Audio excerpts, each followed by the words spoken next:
Welcome to the Dive Table. I'm Jay Gardner, and with me is producer Daniel for this episode. We're doing kind of a special little series here, Daniel, that I'll let you set up, but I'm excited to be chatting with you this lovely evening and to have you and your voice and all of your hair that's not in your head but in your beard on the show. So it's the elusive producer Daniel show, and I'm excited about it. It's the more and more less elusive, I think, is how it's going. I'm good, man. I'm good, man. Good to see you. Actually, I wanted to start this series because it was something we had talked about a long time ago, and life, etc., gets in the way. So before we got any further, or specifically before you got any further, I wanted to sit down with you and discuss the path that you're on in scuba diving. There's the overview, there's the big picture path, and then there's the smaller path that you're on. And I won't give any details until you're ready to start with the story. But before we got too far down that road, I wanted to give you the opportunity to kind of take 2 steps back, talk about where you're coming from up to where you are right now, which is very different than almost a year ago. I was a year ago this time, I would say it was a very different diver. So with that, I would like to hear what's going on with you, man. Yeah, that's good. So yeah, man. When we first met a long time ago, well, we won't talk about that story. We won't talk about that. Where you lost me in my open water class. Do you remember that? Wow. What? As a DM? No. Yeah. That was a test, and you passed. So that was DM Daniel, not Actually, producer Daniel. The test was the conversation you had after you came to the surface. Oh man, that was not fun. Yeah. Yeah, we won't go down that story, but I got yelled at by the course director, and a brand new open water diver. I have no idea. I thought I did everything right in terms of searching for a minute and surfacing, and I got lit into. Opinions on how that should have gone down, but yeah. No, it's an interesting story because we don't have to bag on anybody to tell a story. What's interesting is brand new open water diver, because I remember it clearly. And I remember in the course that they drove home like, safe divers take your safety stop. Like it was driven home, right? And that you follow your computer. Those were 2 things. So I had this weird moment where I searched for a minute in one direction because I'd lost you and the other teammate in a nice kick up of silt in my face. And so I looked at my watch. I searched for a minute, and then I was stuck in this conundrum when I got to 15 feet, which was, do I take a safety stop or do I not? And my computer's saying, take a safety stop. And in my head, I'm hearing this replay of safe divers do a safety stop. And so I decided to do the safety stop, thinking I need to be a safe diver. So that added 3 minutes to my thing. And then I surfaced. So it was a total of 4 minutes or whatever it was, 5 minutes, whatever real time was in that. So yeah, by definition, I was not on the surface in a minute, which was planned. But that was totally unclear to me. It wasn't explained to me. It was search for a minute, then come to the surface. Yeah. I mean, I would say potentially some confusion on what the priority is at that point. I mean, at that point, you are the lost diver, and you are fine. We just don't know you're fine. Yeah. And so it's your responsibility to let us know you're fine. Yeah. But also, in theory, sacrificing health. Yeah, I know it was a weird one. Yeah. So it was, in retrospect now, looking back, I can see both sides of that equation really clearly. I totally understand why that person was the way they were. Yeah. Like I totally get that, but I got that at the time. Yeah. This isn't nothing new to me. Like I think I feel like that person's probably experienced some things similar, and I was a little surprised at the reaction. So. Yeah, so all the way from there to Yeah. now, which is the funny part, right? It- And I think it's a great cautionary tale. Like hey, instructors out there, if you're teaching an open water class, that's a good thing to cover, because simply saying search for a minute and then go to the surface doesn't account for the complexity of, I think it was dive 3 in open water. It was Yeah. the deepest I had been, which I think was like 60 feet, which was, a big deal at the time. And there's so many things going through your head that you're not sure how to react. So I reacted Right. in the best way I thought. And then, I got crushed for it. So that was not a great experience. But from there, is it the tiniest little, Crush your head. yeah, basically. But yeah, to kind of go from there, that wasn't the plan to talk about that, but why not? Yeah. To where I am now is quite interesting. But I think specifically, Now you do the yelling. No, I'm just kidding. now I'll do the yelling. Yeah, exactly. Now I do the yelling. Exactly. No, I think specifically for me in my journey as a diver from that open water class, and I'm glad I continued, to going, and I kind of set myself out in my first 100 dives or so and just experiencing different things. Like, I want to go and see what these reefs are all about. I want to go and try, this type of diving, scientific diving. I want to try cameras and blah, blah, blah. I didn't know what I wanted. So I tried a bunch of different things and planned some trips that would have multiple types of diving in one single trip. And for me, the trip that really stood out to me, however many years ago it was, 2 years ago, was my first time in a cenote. Was like, oh, and I remember it so clearly. It was in Dos Ojos, which it means two eyes. I was on what's called now, or what's been called, the Barbie line, which is, it's funny because at the end of that line is actually a Barbie doll and a gator. So kind of funny.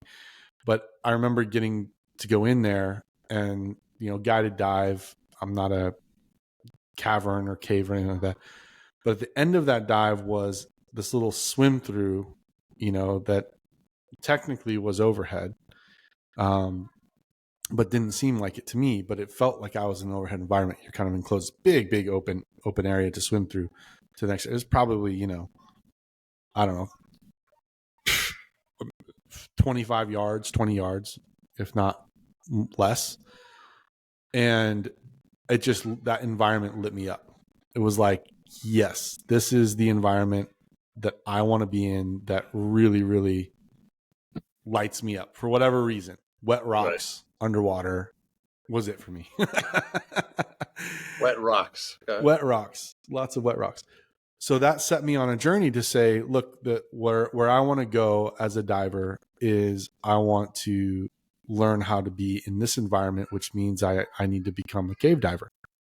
And at the time, the idea of being a cave diver was like trying to become a black belt ninja. It was so far from where I was in that moment, but that really lit me up, and I wanted to do that. So coming full circle to that journey and that path of improvement and personal skills development, team skills development, all the things that I've been working on, I just last week or 2 weeks ago finished my first really, I don't want to say it's my first step, but my first, I would say, official step in that direction, which is completing what's called overhead protocols inside of the agency that I train with, which is really the foundation for then Cave 1 and Cave 2, which is next. And so that, I think we wanted to talk about that and talk about that journey up into this point and how overhead protocols went and all that fun stuff. Yeah. So who was your instructor? Yeah. So I've had it's been a crazy couple of weeks. Literally, it's been 2.5 weeks straight. And this is my first kind of day back from all of that, where I took some time off of real work to focus on scuba work. And we had 4 back-to-back courses. So some of these I was teaching, some of these I was assisting, and the first one of these I was a student in. And so Ben Boss, who's the training director at UTD Scuba Diving, flew across from Denmark. He's from Holland, but he lives in Denmark. It's a funny story that he told, I think, on the podcast that we had with him.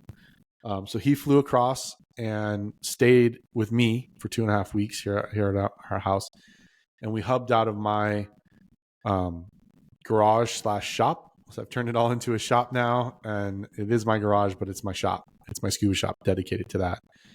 And we hubbed out of there, and so he flew in, and a lot of people talk about it's the instructor. That's true in a lot of regards. I think agency has something to do with it too, because they're, the way that they approach training, and the sequencing of that training is important. But for me, Ben also ran my Tech 1 class, and I just knew this is a guy I can learn from. He's done some incredible dives. The stories that he can tell are just phenomenal, and he had a way. I just really enjoyed the way that he instructed, and I learned a ton from him in that tech combo class that I took last year after DEMA. And so I knew when I go into the caves, I wanted him to be my instructor. I want to learn from him. We had him on the podcast. I think it was episode 4, right? Yeah, and he's coming back to do 2 more, which I'm excited about. So, but we've just had some scheduling issues to get him back on the show.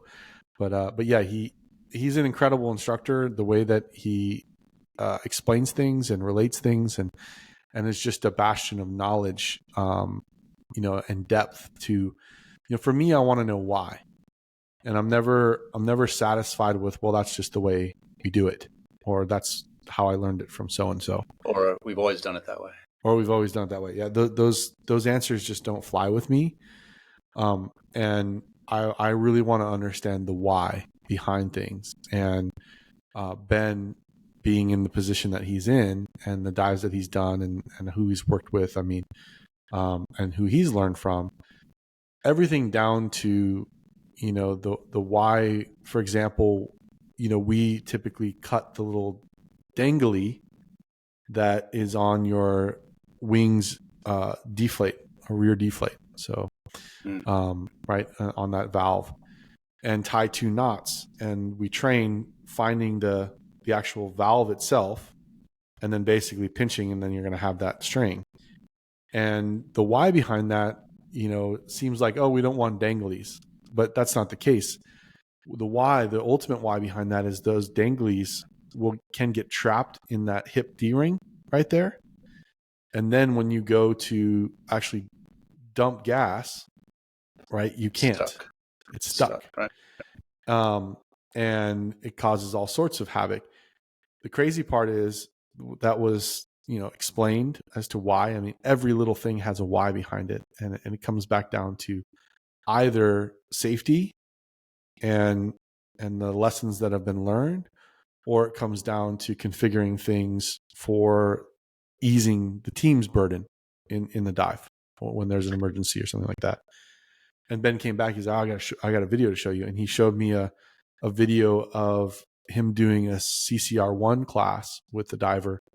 And that exact thing happened. He got it on video where that dongly is trapped and is making it impossible to dump gas in that moment, because he can't get it loose of the things that are clipped off of that D-ring. So kind of interesting.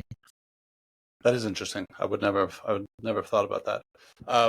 So that's kind of big picture. Let's narrow it down a little bit. Talk about the training itself, because you've had similar training to that before. So how is this different?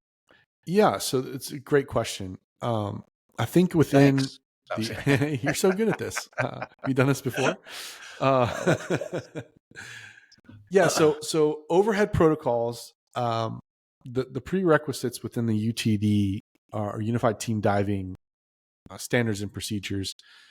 I think you have to, have, I think, something like 75 dives, somewhere around there. So, you've gotten the water a little bit, but then I think the prereqs here are essentials, which is UTD's version of what other people call fundies. But essentials is really a personal skills That'd be view. Fundamentals. Fundamentals. It's really looking at the balanced rig, or proper weighting, looking at propulsion, So the 5 different ways or techniques for propulsion. It's looking at, personal buoyancy, breathing for buoyancy skills, and it's looking at, your other skills. So 5-minute ascents and shooting an SMB, procedures for that, all those things, and a basic 6. And all these things are taxing, like SMB, basic 6 are taxing on your buoyancy and trim, right? So, Right. you're task loading a procedure of shooting an SMB, but it's really testing not whether or not you know the procedure, but it's testing that buoyancy, balance, trim while you're task loaded. And so it's a personal skill. And my essentials class was a little bit more than that. It was also it was old school instructor who I love to death, and he gave it to us because we needed more than just a personal skills class, and so we got the heat turned up in my personal one, but essentials is that, and then the other thing that I think kind of gets into the mix of prerequisites is doubles. So being able to understand the configuration of a twin set or a set of doubles, understanding how to react to failures on those doubles, right? The plumbing that's happening behind your back, all of those things. So those are really the prerequisites that exist for this course. For me, my path was, I went through essentials. I went through a full IDC and became a dive master first with UTD. And I went through Tech Recreational and Tech 1 on a big course. I did side mount, technical side mount training on that as well. So side mount doubles. And then from there, was presented with this opportunity. And the cool part about all this is, my 2023, as you and I have talked about a lot, and I think I've talked about on the podcast, my whole plan for 2023 was I was moving, and I was going to move and get established. That was it. Like move and get my own personal diving established. And I was going to push cave diving and all those other things that I want to do out to 2024, because I just felt like I don't have the bandwidth to try and plan these things and figure it all out. How's that going? Yeah. So I've mentioned this on another podcast I think we did with Sarah. Like my strategy for dive travel often is I call it the coat tailor. Like, oh, you're going on that trip? Oh, Can I come along? Yeah. Or hey, I get called and hey, do you want to come on this trip? Yeah, how much does it cost? This, okay. You've already got all the logistics. I got to book a flight and show up. Yeah, I'm there. Basically. And so this was kind of the same thing where it was, I mentioned it to Ben. Ben was coming out here. We had multiple things going on. And I said, hey, well, this is already happening. What do you think about adding OHP to this? And he's like, that's a fantastic idea. And then one of my really good friends who we'll have on the show in the next few weeks, I think in 4 weeks or so, Kevin Wood, had a clearing in his schedule to come out. So he came and stayed as well. And we did OHP together. And then we have the plan for doing Cave 1 and Cave 2, which is a combo class in Florida after DEMA. So we're going to go from DEMA is in Louisiana this year. We go from DEMA, drive ourselves down to Florida, and then do Cave 1 and Cave 2 there in Florida with Ben. And Kevin Wood has a pretty boring day job, right? Yeah, he does. He gets to sit in the cockpit of a B-52 and train others how to fly that thing. So pretty boring. I mean, I love to see pictures that he sends me of you take off, you fly, you land. Like what? Yeah. Although I did find out that the B-52 does not have a restroom on board. So there's that. Interesting. Isn't that what the bay doors are for? Yeah, it's it's got to be a pilot's P valve, I think. I was going to say somehow. Don't they have pressurized suits? Just basically, I think P is not the issue, and we'll leave it at that. No, I'm different kind of bombs we're talking about. So yeah, different kind of bombs. Yeah, we'll ask Kevin about that when he goes on the show. So anyway, so for me, the fact that this was even a possibility was pretty awesome. But I know you asked about course, so I can explain the course. But I want to kind of set it up with how excited I was that this is even in the mix for 2023. And if things all go well, and I'm able to perform well, then I will be a full cave diver on my full cave card in November, which is pretty exciting. I mean, not that's not. No. Yeah, Hey, so thumb the dive. are you willing to humble yourself a little bit? Oh yeah, absolutely, Okay. always. So um, I was just talking about a book I read earlier, and the case studies in that book. That's my favorite part, and it's probably a lot of people's favorite parts. So if you had a book full of case studies, it would probably be boring, but they're spaced out just enough at the end of each chapter. But um, so not that you're a case study, but if you could maybe, I don't know, let us know when there was a time when you're like, well, that didn't go well, or I should have done this and I should have done that, or, not that you were surprised you passed, but something along the training that maybe you hadn't been taught yet just didn't go quite the right way. Yeah, absolutely. So to set this up, because it's pretty funny, is the way that overhead protocols takes place, this course particularly, is in open water. So we're not actually in an overhead environment. And the goal of this course, it's a prerequisite to either wreck penetration or cave diving, is really to teach us the protocols for that type of diving in an open water, quote unquote, safe environment where we can surface in 20 feet of water, surface, talk about it, go back down. So essentially, the setup here is that a cave, quote unquote, gets built. So a line is run, a main line is run in open water. And we are learning the protocols for following that main line, to making jumps, to marking, those jumps, to, setting just even getting into the cave, right? You take a reel and you tie a primary tie off and you do a secondary tie off, and there's depths and some requirements that we want for that are ideal. And so it's learning how to deal with all that, to read the navigation of a cave or to lay line in a wreck, right? The number one rule in cave diving is a continuous line to the surface, right? Your continuous line to the surface, a path back to the surface. So we're planning it from the exit. And so there's a lot, that you're learning in how to read, what do opposing arrows mean, for example? How do we mark our exit side, right? How do we tie into the main line? So there's these sorts of things that are happening, right? And it's cool because it's all happening in open water. And so we can get a ton done in a day. Of course, the course is 4 or 5 days, but we can get a ton done over the course of a day because we're not diving down inside of the cave and trying to figure this stuff out. We're doing it right there in open water. And then you're also learning how to deal with failures. So everything from, a valve bubbles on the back of on your back, and how do you respond to that as a team? How do you reposition to, a lost diver or lost teammate? How do you actually deal with that? What are some protocols there?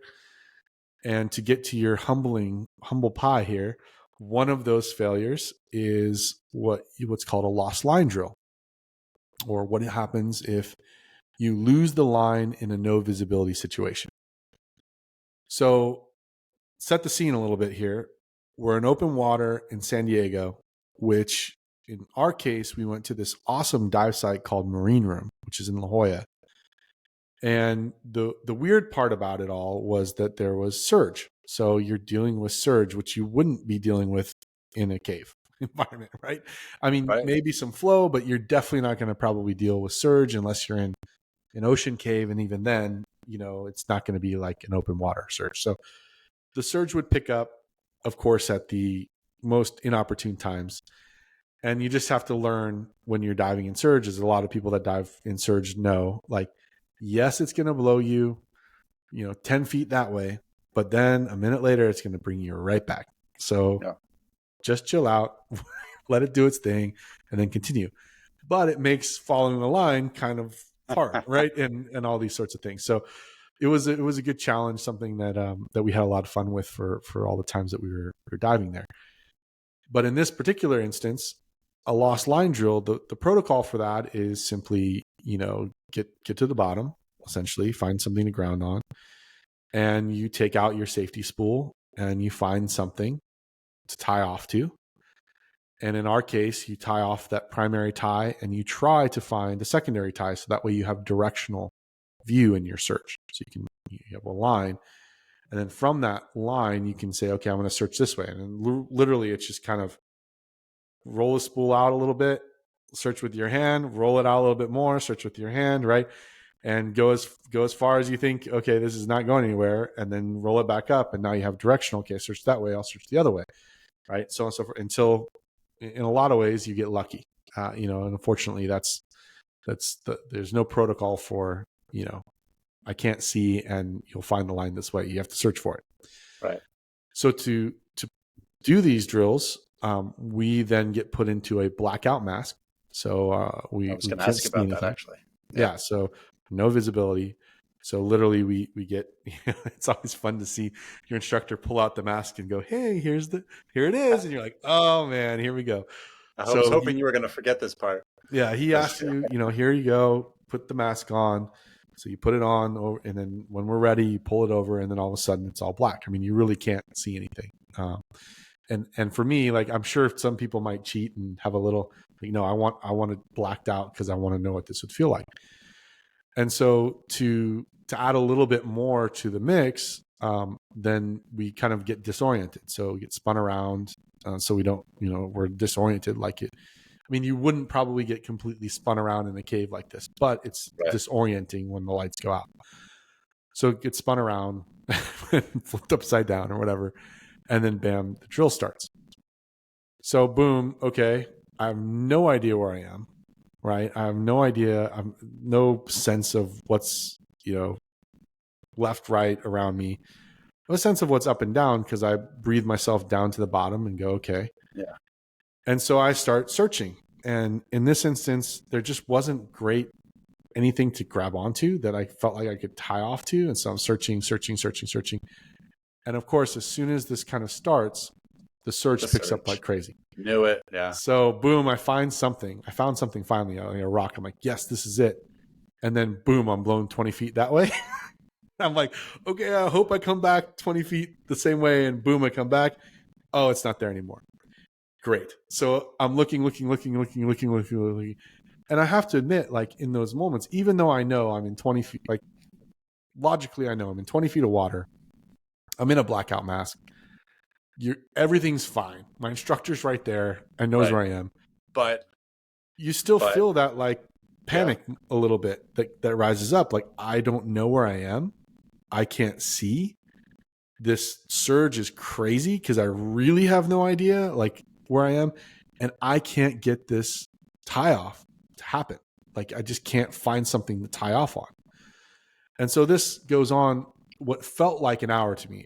It's probably 3 minutes, 4 minutes when you look at the video, but it felt like an hour. And I had a few of those moments where it was just like, okay, stop and breathe. Like, stop and breathe. Like, that panic was, I wouldn't say I'm panicked, but that feeling was setting in of just like, woo, this is tough.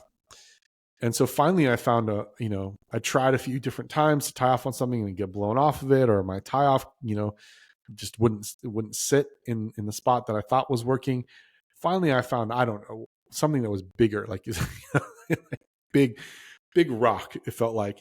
And I just held on, held on to it, and it blew me this way and it blew me that way.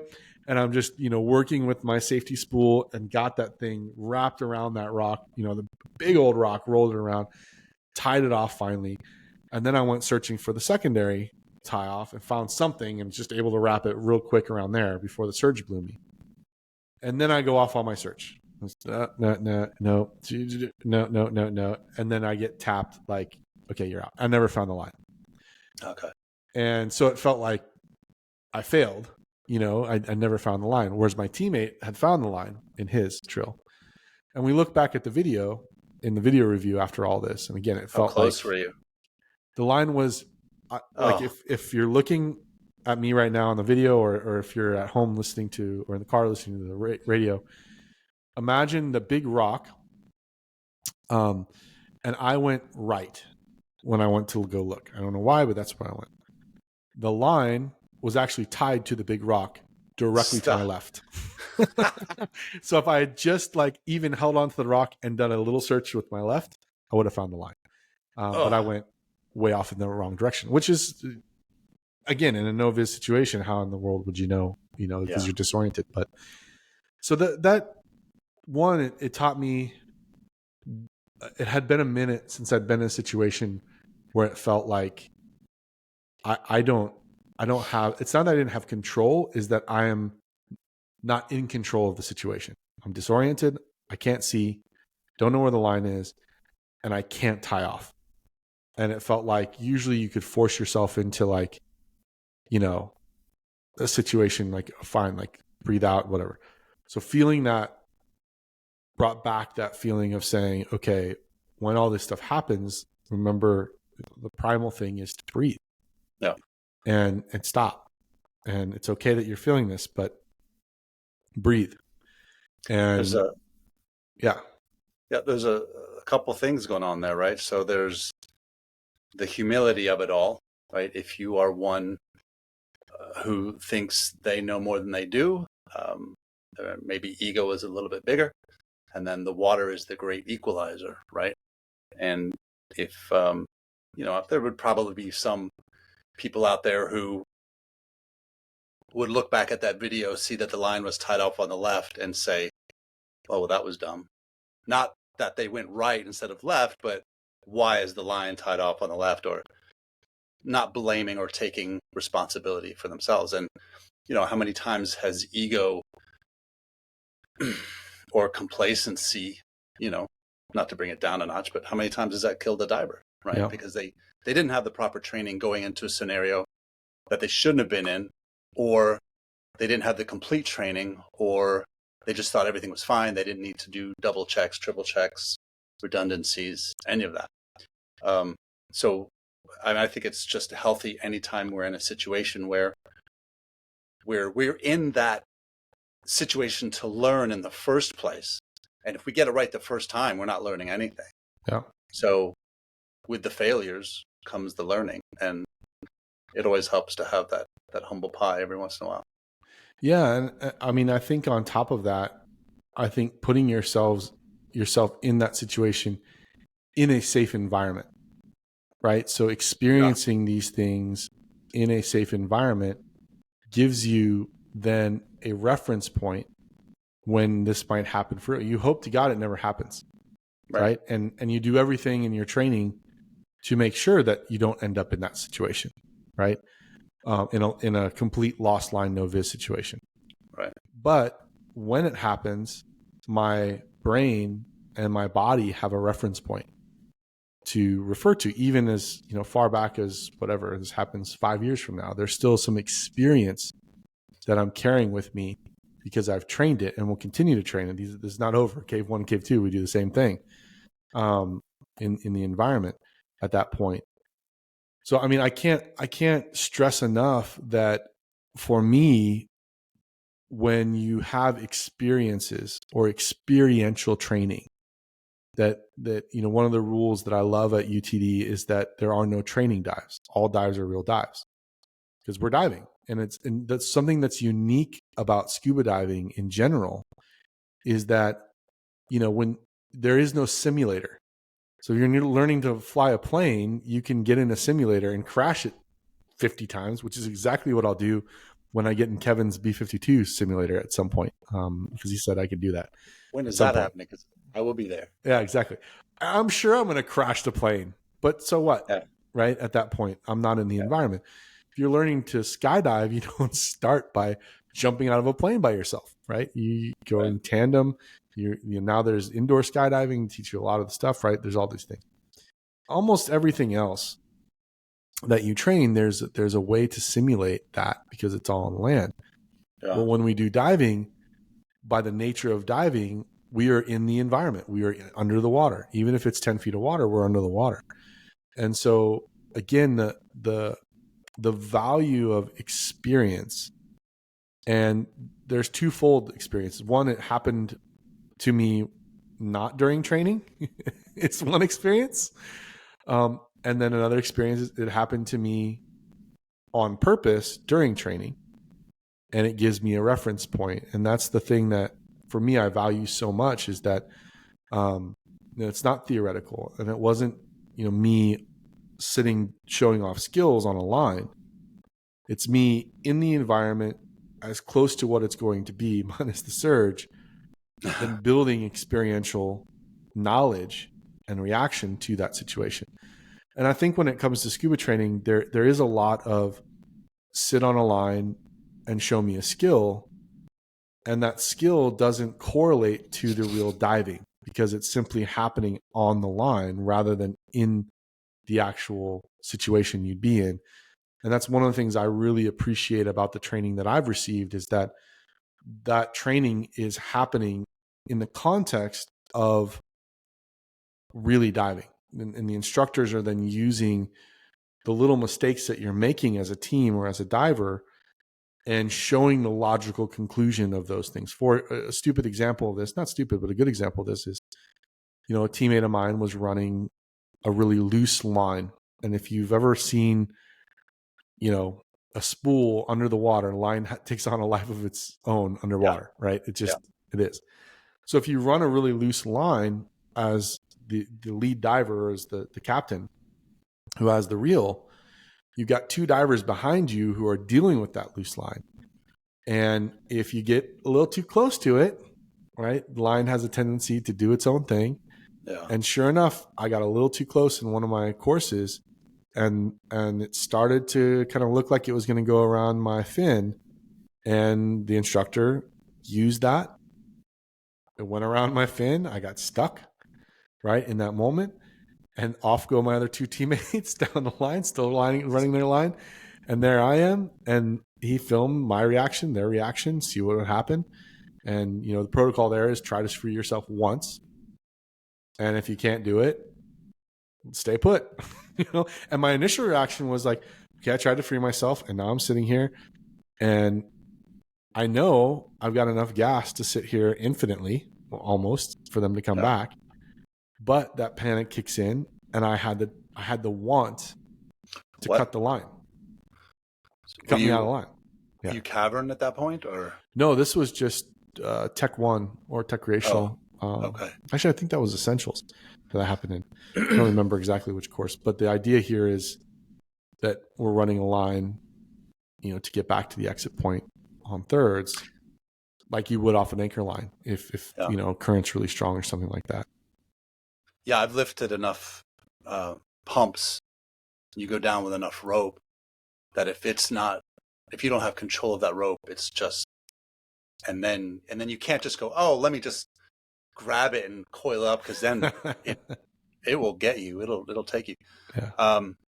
The other thing was, I think, and I've listened to enough podcasts on any kind of training, that the harder you train, or maybe not the harder you train, but the more variables you have in your training, then when something actually happens, it's not as difficult, or you've been there before, or so the surge in your training, you're never likely to come across that when you're not, at least not in that intensity in a cave necessarily.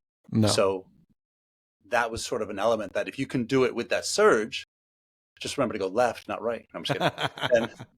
then you should be easier, when you actually come across that type of situation. Yeah, I mean, again, I don't think the attempt was to make it artificially harder.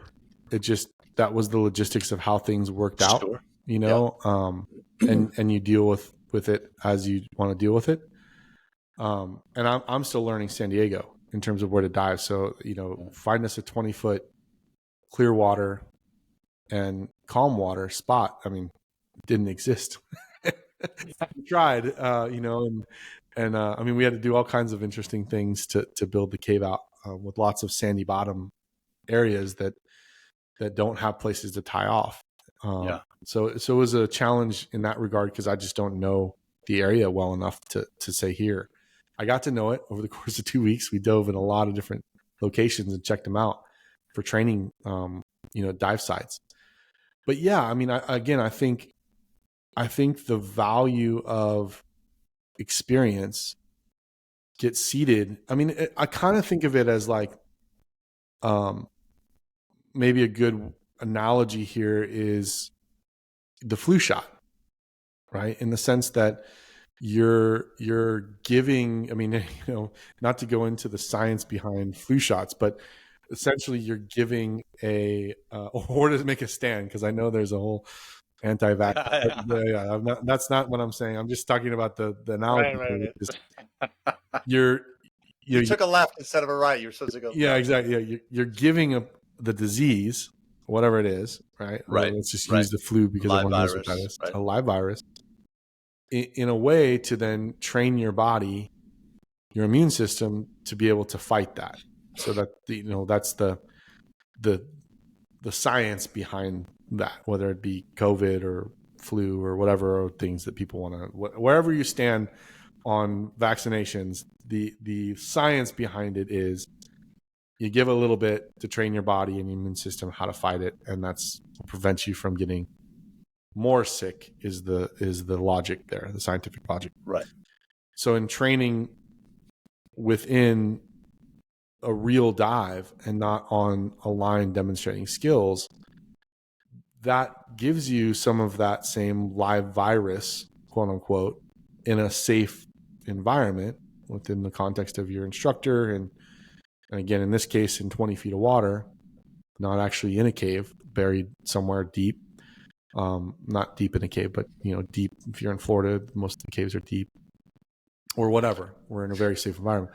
It gives you that immune response to the problems or the failures that may arise or the things that you might face. Now, it's not to say that then we don't go into the cave and actually do these things there. That's what Cave 1 and Cave 2 is about. But in the introduction to it in overhead protocols, or for example, when we're doing a Tech 1 dive, I mean, Greg and I told this story on the last podcast about, um, the Deco bottle getting stolen from Greg, because Greg and Oh I yeah, thought we were smarter than our yeah. instructor, and we weren't. And but that's a real situation. Those things can come off. Or it's a He'd make lost a Deco. he'd make a great pickpocket, I think. Oh, I think so. I think Yeah. that's where he learned I it all. mean, assuming he's not already.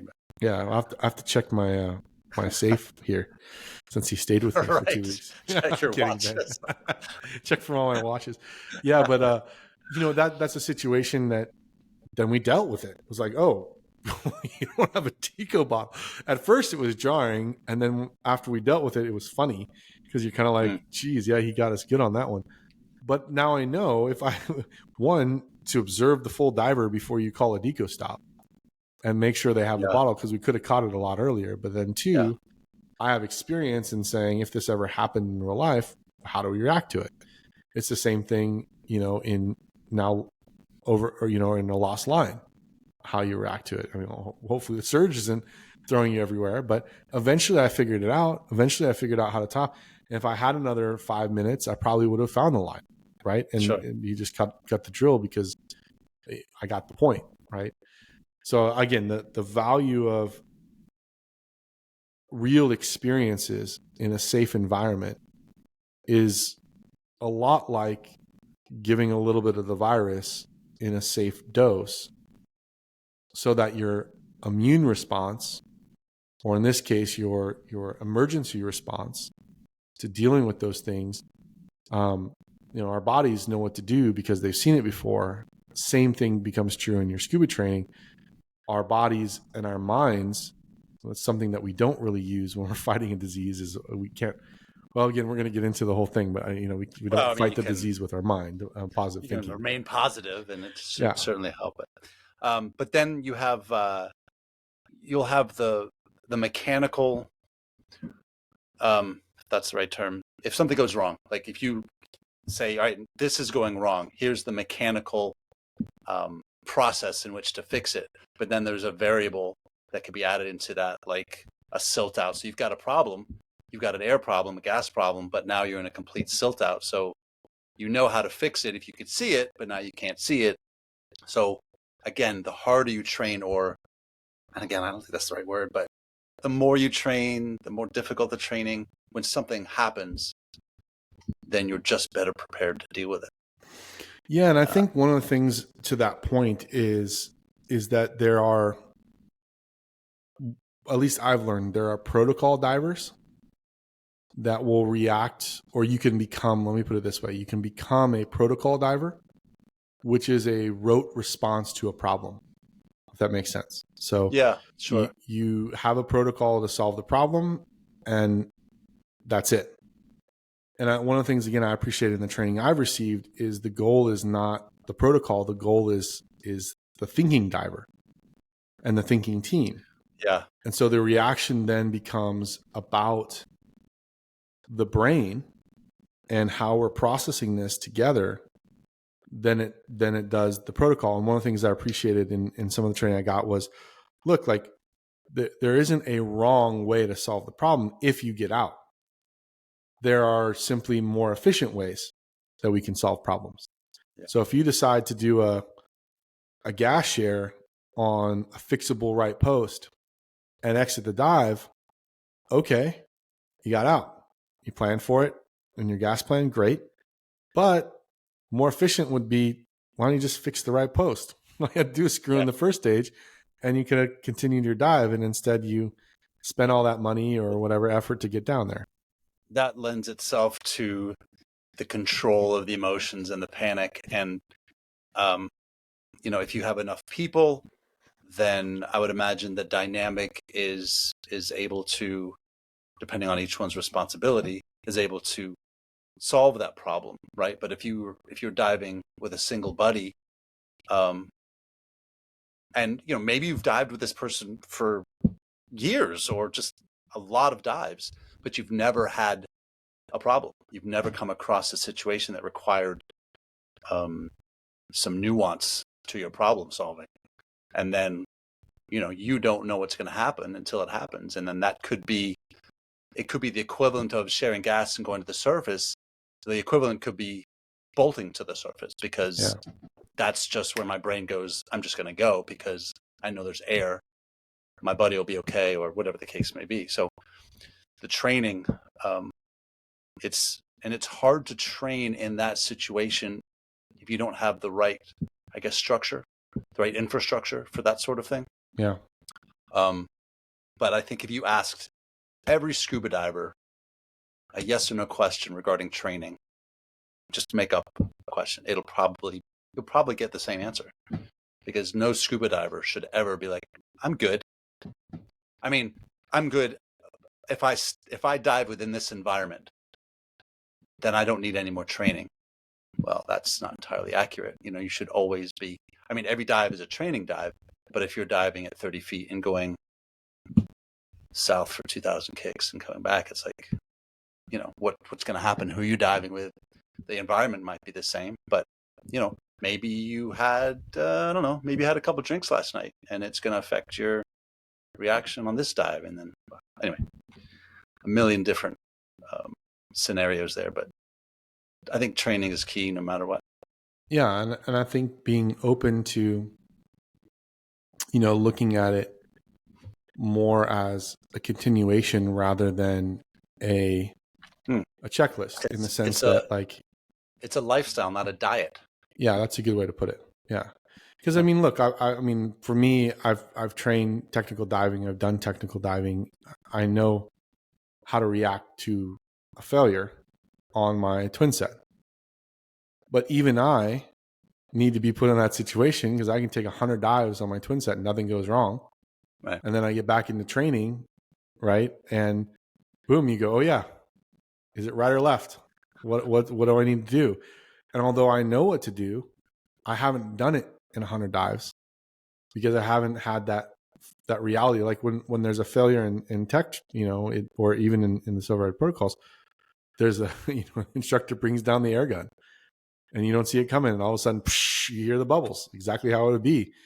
And again, you can do as many valve drills as you want and think through those things, but then when the bubbles come, which is something you don't want to go and simulate yourself, like, let's break the manifold just so I can make sure I'm trained on this. So it's a continuation. It's not like, check, I know what to do if I hear bubbles on my right side. It's continuing to train those things on an ongoing basis and to put yourself in those situations. Yeah. And yeah, it might be as routine now for me to, which it's not, I'm not saying that, but it might be as routine now for me to deal with a manifold failure as it would be for me to deploy a backup light, for example. But it's still something I should be doing in part of the training. And some of that stuff you just, I can simulate a light failure all day long and deploy a backup light and deploy a second one. And that's easy enough to do, but simulating bubbles coming out of which side and making a guess, it's a little harder for that. And so I look at it as, no matter where you are in your diving or wherever I am in my diving, wherever I think I am, it kind of comes back to the immutable truth of scuba diving is as soon as you feel like you're on the high horse, get ready for the fall. And that's a lifestyle choice to continue to put yourself in the situation to feel the fall and not get, I think Gareth Locke talks about, I don't know if he talks about it in the same way, but the idea being risk homeostasis, where you do the same 30-foot, 60-foot dive, or man, if you're a tech diver, you do the same, 200-foot dip on the same boat every month, and it gets comfortable to the point where you are normalizing the risky things that you might be doing. When you change the environment or you change the conditions or you change the visibility, which are part of the conditions, so on and so forth, now you're dealing with something that presents a different risk. And it's not just the dip in Lake Travis and swim, say hi to Jim the Rock and Fran the Rock and the other rock that you want to be able to train for those situations that again, we're in the wild. And that's the thing.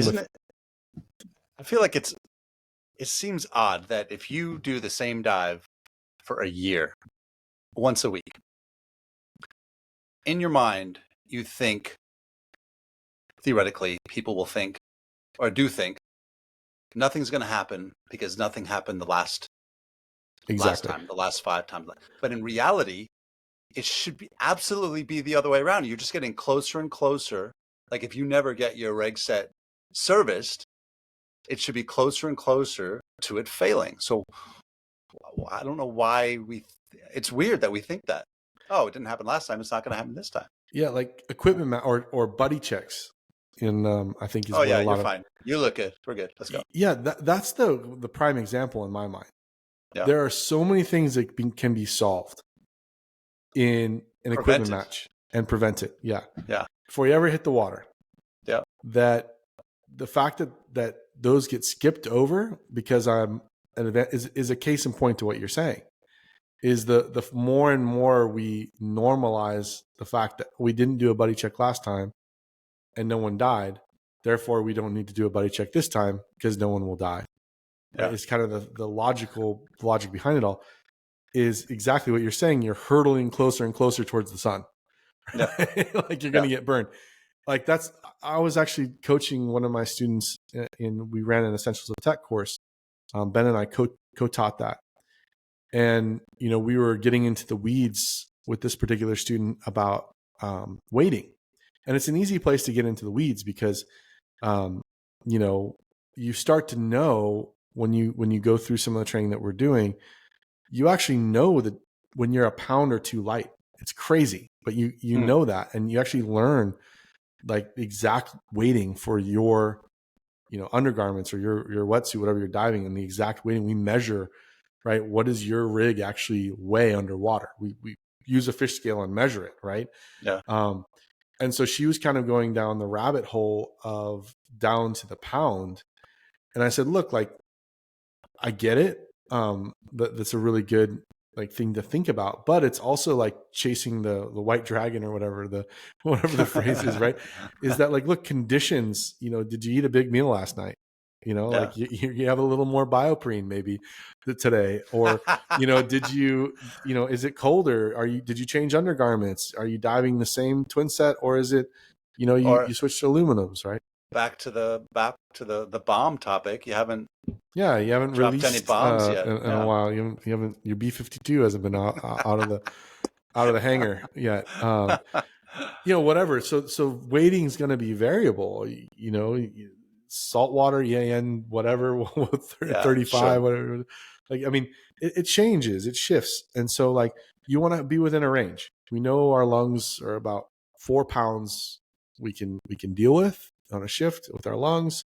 So we want to have a range. Now, if you dive in the same place 100 dives every year, yeah, you should know you're waiting for that spot. But if Yeah. I'm on a boat, I'm going to take the first dive and go like, ooh, I feel a couple pounds light. Let me throw a couple more pounds on, right? I want to be within that range.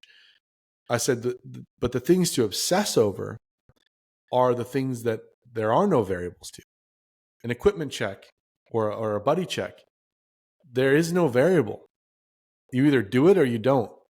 Yeah. And that's something to obsess over and Sure. to be Sure. obsessive about, right? And doing it the same way over and over again so that it becomes something that you are disciplined in doing. Gas planning. We can't change the amount of gas we have under the water. I mean, I guess we can if we've staged bottles and things, but if we haven't done gas planning and we're not clear about is this a half usable, all usable, thirds usable situation and what rock bottom is, which in my language, rock bottom is enough gas to take 2 divers to the surface or to the next available gas source in a no gas available situation. That's something that there is no variable to, really, unless the dive plan gets completely screwed at some point for whatever reason, and then we're able to do that recalculation in our water as a team. So those are things to obsess over. Is the things that are I think that are relatable back to that risk homeostasis, which is to say, not normalizing things that are super simple that we skip that turn out to be super risky. Yeah. So what's next? Yeah, so a lot of topics in this one. This is a good one. Yeah, so for me, I'm super happy. So I passed overhead protocols, which is really kind of a pass fail. It's not a certification, but it's a prereq class. So I'm cleared for the next step. And so after DEMA this year, which is I think I already mentioned, is in New Orleans. Yeah.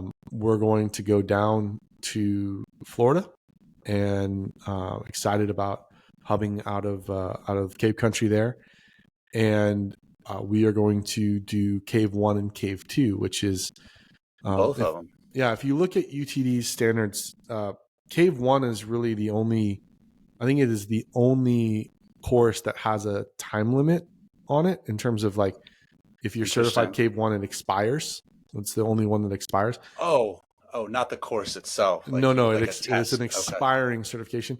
And the reason that Cave 1 is even in the standards, from what I understand, is because it's taking into account if, like, a hurricane comes through and we can't finish full cave or something like that.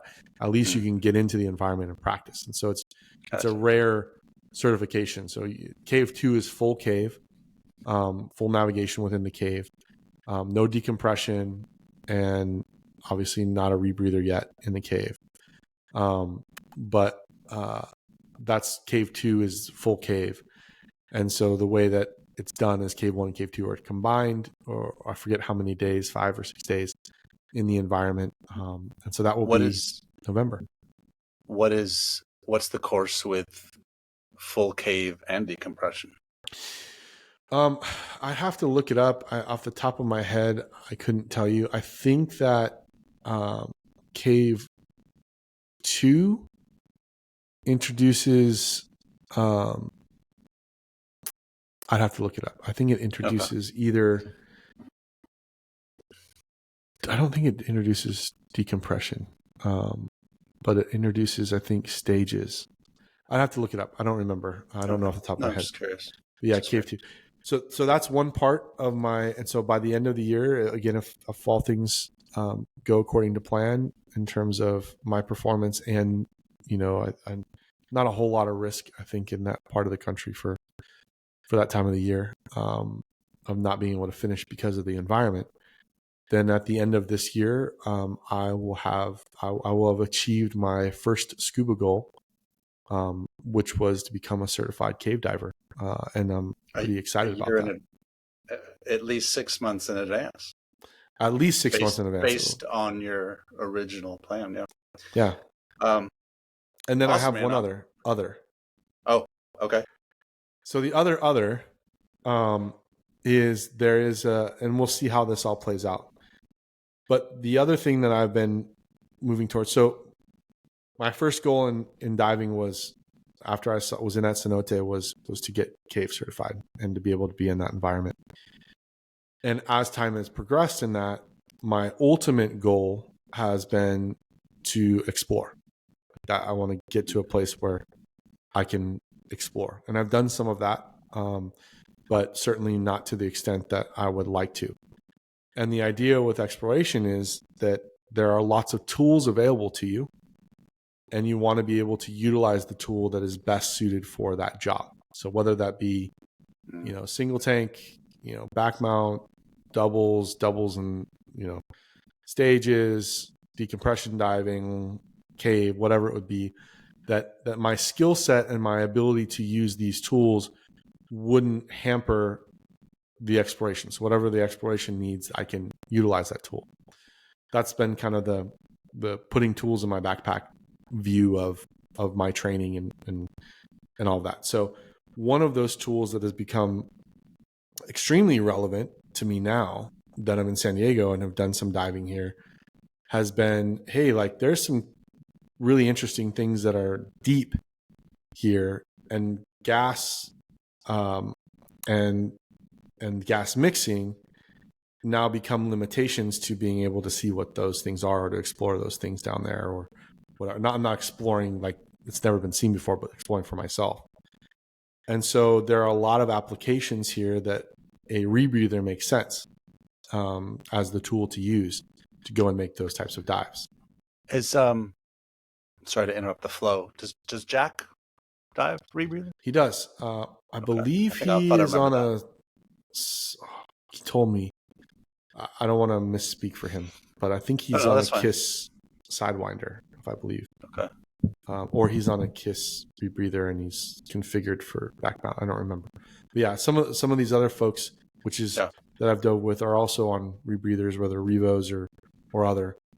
And so one, I have people that I can dive with, and two, there are clear applications for that tool here that would be super interesting to me. So anyway, sure. In the long story short, there is a maybe or a likelihood, we'll put it that way, that training could also take place early December after cave. We'll see if that's going to be the case, and there's a lot of logistics to work out on that. But I'm kind of settling in on, and I'm sure we're going to get a ton of comments on this. So feel free to leave me your opinion. I'm taking it all into account right now. But so far in my research and things, I've really been drawn to the SF2, the Scuba Force SF2 rebreather, back mounted. There's also configuration to convert that into a side mount unit if needed. And I just really love the simplicity of that unit and what it kind of looks like. And this is why I'm saying there's going to be 1,000 comments of everyone has their opinion. And I might edit this comment out. But maybe you could wear the SF2 shirt every episode. Yes. I'll call them to get that.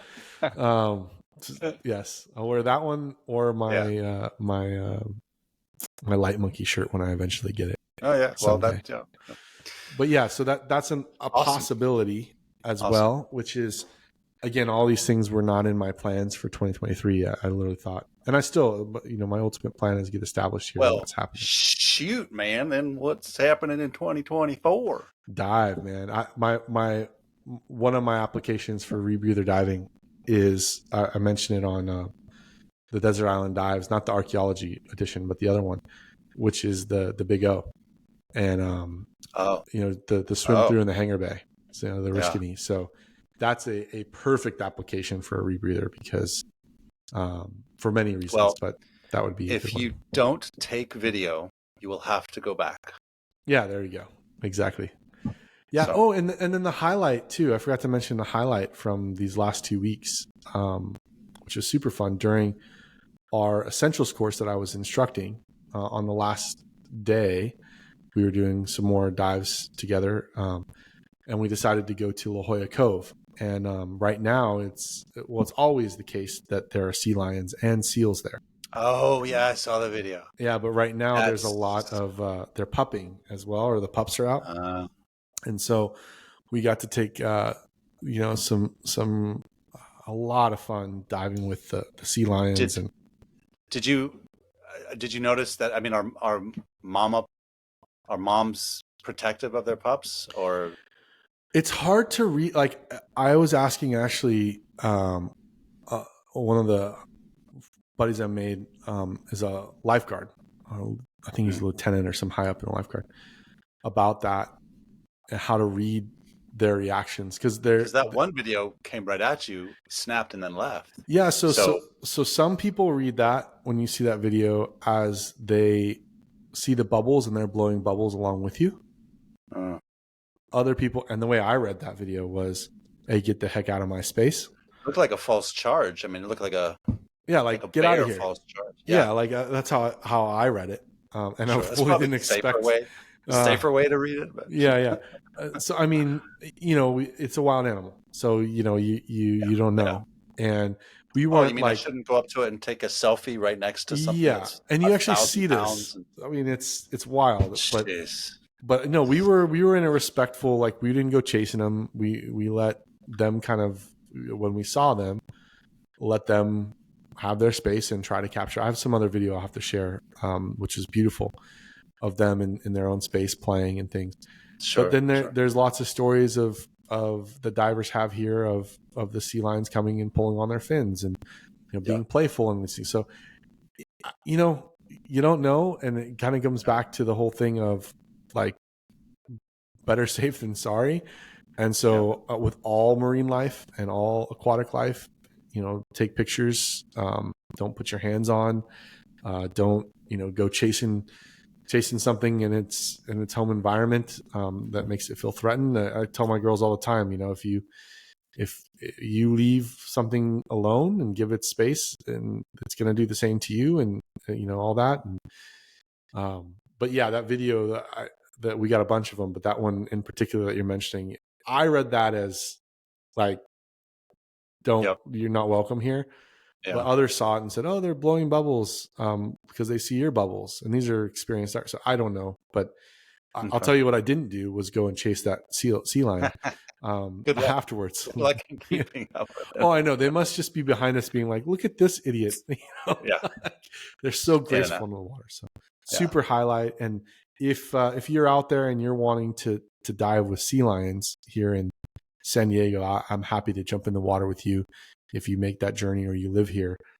It's an awesome experience. It really was, because I mean, they're Sure. everywhere, and beautiful kelp forest around Yeah. that side of the cove, and Yeah. really nice diving. The visibility on that particular day was pretty good. We got in another day, a few days later, and visibility had just gone to Just gonna. Yeah. bad. So it depends on the day, but yeah. Well, cool, man. I'm super excited, and I am gonna ask that you share more pictures than you do. Yeah, How about that? it's a good, I was gonna ask you that while we're not recording, but on the recording, I'm gonna say I need more pictures. I know. I'm trying. I really am. And I actually did post for myself. I did share a lot of Yeah. posts on Instagram. Yeah. So for myself, that was a lot, but it definitely Yeah. wasn't Well, enough. this is true. Twice a year, I think, is what you do. It's about right. Yeah, I need to get better at it. So hey, if you're a social media expert out there and you know a good regiment to train me in that social media environment, of how to be more disciplined, I would appreciate a shout out to me and kicking my rear to get that stuff done. Me too, actually. So we can Zoom with that person, conference call. Exactly. Cool, man. I'm really excited to see what happens. I like how 2024 is not happening the way you planned it, in a good way. I hope the house is settling in. You're settling into the house. All of the above. So yeah, glad glad we got this down for posterity. That's right. Yeah, and I think maybe it would be fun to do. I think this was your idea to do one when Cave 1 and Cave 2 are Oh yeah. This is a are series. over. We'll Do a turn little this into couple mini series here. Be fun. Jay's Yellow Brick Road, or maybe the red one. No one knows where the red one goes. Do you see that? Yeah, that's true. I don't know. Saying. Yeah. No, I mean, saying. like I said, I'm super blessed and surprised that this was even an opportunity this year. And I said I'm really thankful to my good friend Kevin Wood as well, because I took on the planning for OHP and all the things that happened here. This is my home base, but he's taken on all the planning for Cave 1 and Cave 2 in Florida. And so again, I kind of can ride his coattails on that. And so if I had to take on all the planning logistics for all that, I probably wouldn't be doing it, just because it's, one of those things this year. But the fact that it just dovetails off of DEMA, I'm going to be at DEMA anyways. It's not too far of a drive down to Florida from there. Like, all of it kind of works out. And so I'm thankful to a lot of people who are handling some of the logistics for me to be able to join in. And then, like I said, if things go well, and which I anticipate they will, I don't have any reason to think that they won't. Then by the end of this year, I'll be full on cave certified, which is a goal for sure. But the bigger goal is to dive in the caves. So then I'll be allowed to then dive in the caves, and that's going to be make for a fun 2024. And then if the rebreather thing comes through as well, then there's something to work towards in terms of being able to bring that unit into an overhead environment, which is more training. So it's not like you get rebreather and then, hey, go dive some caves. No, rebreather 1 is same limits as rec 1, 100 feet, open water, no overhead. And so there's training to do on that unit, hours to put on it to be able to bring in the cave. So you can see it. You did 100 feet rec 1. You're not supposed to do 100. Yeah, what dive 5? I think it was like 6. Hey, what's down at 100 feet or 100? I think it was 130 was the.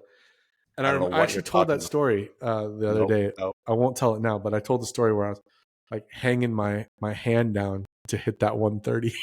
Oh, I thought it was the compass fail. Oh no, gosh, that was a whole nother situation. But that wasn't deep. That was just. Oh, it wasn't? Okay. No, we were mid water at like 60 feet. 60 feet. Okay. Couldn't see anything, and vertigo and all the other things kicked in. So, but that's a whole different story. No, the deep one was. Well, yeah, we'll have to tell another story. It's not to pick on you, but I remember the first time it was like, hey, how deep can we go? And you're like, yeah, I haven't been deep in a long time. Why not? And in my mind, I'm going, oh, well, I'm with a dive master. Like, I'm fully safe. And we did. And then there was like, I think there was another buddy separation. And I remember hanging my hand down. Not from me, though. No. We lost some other guy. Yeah. Who ended up, we lost him a lot, not because we lost him, because he would just peel off and do his own thing. And then, oh yeah, I remember his name now, but I'm not going to mention it on the podcast. But there was a guy. No, that's fine. You tell me afterwards. Yeah, there's a guy. Vaguely. Anyway, long story short, I remember like getting down to 130 feet on air and hanging my watch down to get it as deep as possible, just to show it on my my computer, and just no narked out, but just kind of. Okay, that was fun for 5 minutes, and now I mean there was enough gas. I remember a line. There was a line there. Wasn't the line go all the way down? Yeah, there was a buoy that a line went. Well, a line went down to another line that went down to another line. Yeah, that took us all the way down. Yeah. But so anyway, all right, man. Well, great catching up. I love you on the podcast. I can't wait for the next episode. Yes, and looking ahead, so we have the final episode with Greg coming up, which I think is going to be great. And then we've got 3 with Kevin Wood. So he'll come onto the show, which is exciting. And we'll learn a little bit about some of the similarities maybe between B-52 training. His boring day job. And scuba. And we have a ton of stories because we've dove a ton together and been in a lot of these trainings together. So it'll be fun, hopefully fun episodes. And then Ben Boss will actually be back on the show as well at some point. And we're going to talk about designing trainings for adults, which is going to be interesting, and amongst other things. And then after that, we don't know. Who we got big. Well, we know we have a couple more of this series of Cave, and then we don't know what's going to happen because we haven't invited any other guest co-hosts. I think we know what we want to happen. Yes, but we're not ready to talk about that. No, yet. we are not. Yeah, so it's been a weird season 2. I can't wait to do a season 2 recap, and just talk about how this season has been a very challenging and very rewarding season at the same time. Sure, but a lot of practice. It's good practice. Every episode is a training episode. That is not the situation you want to be in as a podcast, but I think that actually is true, has been true this season, which has been great. I mean, what's cool about this season, I think, so far has been there's been so many different voices, and you hear the passion from all of these folks in different areas. And I know for myself, I've learned a lot, and not only about diving and about those interests, but about divers and how those paths, how they gone down their path and things. So that's been a really cool thing. And it actually is crazy. I didn't tell you the story, but we were at a dive shop getting gas fills, and the guy behind the counter, I was just chatting with him, and so, well, what's your story? Like, what are you working on? He's like, oh, my ultimate goal is to be an underwater archaeologist. I kid you not. Those are the words that came out of his mouth. And I probably look like such a fool because I was like, no bleep. You're in the middle of a stop shop. You're kidding me. Like, I'm yelling at this poor dude. He's, just graduated, got his master's. He's like, why is this guy yelling? And I was so excited because I'm like, oh, we just finished these 2 episodes with, you got to meet this guy, Greg, and blah, blah, blah. I'll introduce you guys. And we started talking about the stories and all that. And so I'm bummed I haven't heard from him. So if you're listening to this episode, dude from Ocean Enterprises, I forgot your name already. Why haven't you reached out? Number one. And number two, I know where you work, so I'm going to come and say hi to you. But I want to introduce him and Greg, and hopefully he's listened to some of the episodes. I love Greg's definition of underwater archaeology. Yeah. Do you remember from the episode? Yeah, it's like, well, basically everything you do in archaeology, underwater. Yeah. Yeah. And it caught you off guard for a second. It was a funny moment. I think it's clipped. I think I clipped it out there. Yeah. So hey, I got to run. I've got a it's a long episode. So can you take us out? Yeah, let's wrap this baby up. So again, out there in the Scubaverse, thanks for joining us. Hopefully this was interesting to you. But a good idea from producer Daniel here. And if you would like to connect with us, please do. You can go to thedivetable.com and send us a message. We love hearing from you and love hearing your thoughts. Especially, I'm imagining I'm going to get 1,000 rebreather emails now about and virus comments. And virus comments, yeah. Yeah. I did not say I was an anti-vaxxer or for vaccines. I just explained the science. But I'm sure I'm going to get emails. But reach out to us, thedivetable.com. Also, if you are interested in learning more about the training that I've been on or the training that I provide as an instructor, you can go to gardnerunderwater.com. It's gardnerunderwater.com and reach out to me there or wherever. I love to talk about that stuff. And as always, we are a production of Fish Dive Surf Inc. And so if you want to learn more about waterway conservation and the connection between fishing, diving, and surfing, go to fishdivesurfinc.com and you can reach out to Daniel. That's just fishdivesurf.com. Oh, sorry, fishdivesurf.com. The ink is implied. It's silent. The ink is permanent. the ink is pronounced with nothing. Just fishdivesurf.com. Yes, fishdivesurf.com. So please reach out. We'd love to hear from you. We'd love to hear what your journey is looking like. What surprised you? I have a ton of surprises this year. And I'm sure we'll hear some stories. And maybe we should, to read some of these on air. We'll get some and read them on air. That'd be fun. Good idea. Yeah. So thanks for joining us for this episode, and we hope you come back for the next episode of The Dive Table.